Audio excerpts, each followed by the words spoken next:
Coming at you live from the playpen, it's Sophia with the Decoded Arena.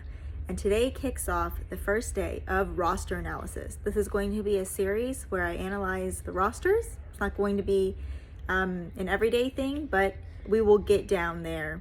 We will get to the bottom of all these roster analysis in due time before the season is over, I promise. So first up, I wanted to start with the Clippers. And you have to bear with me, be patient with me, because I was out of the league, knowledge for, I would say, probably about 5 years. There was so I'm really just getting back into it. I've been a fan since 2001, so it's been quite some time. I was really, really into NBA basketball, so I have a lot of knowledge of, quote unquote, old people. Grew up really in that Kobe, Shaq era. And so the first team up is Clippers. So you will know, to my surprise, when I was looking at this Clippers roster, I saw a lot of familiar names. And I know this has already been said to death, but they are so old. And that is the first thing that came to mind. I was like, Nicholas Batum? Blazers Nicholas Batum. One is still playing. I had no idea.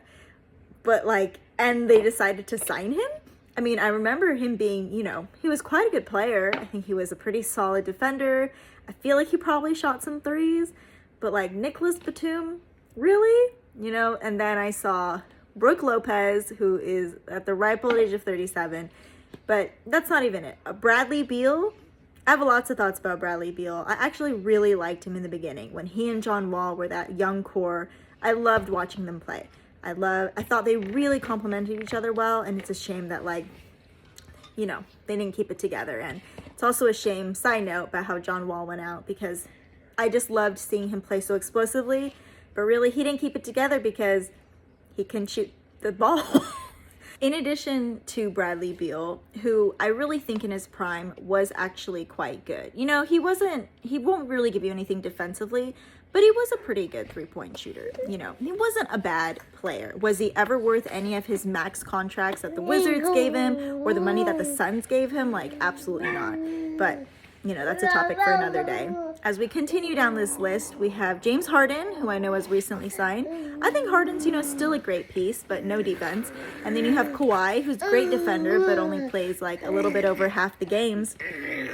And then you have, everybody else. Not that they don't have quality, but at the end of the day, there's no way this team is going to get far. Obviously, we see their losing record, and I know why they have a losing record, because their defense isn't going to be there. And frankly, it might look good on paper, but it's not going to work out. These teams are so fast. These young teams just move so fast that even with an elite defender like Kawhi, even with average defenders, you're not going to be able to outrun them. You're not going to be able to out-athleticize them. You're not going to be able to compete. So as much as, it's a trip down memory lane seeing these players, and I appreciate them for all the good times that I saw, I think some of them can hang it up now. Or at least Clippers, you got to get better if you want to turn it around. I can kind of see why everyone's hating on you. And yeah, so that's day one of my analysis. It's not looking good for the Clippers. Hopefully day two will be better. Thanks for watching.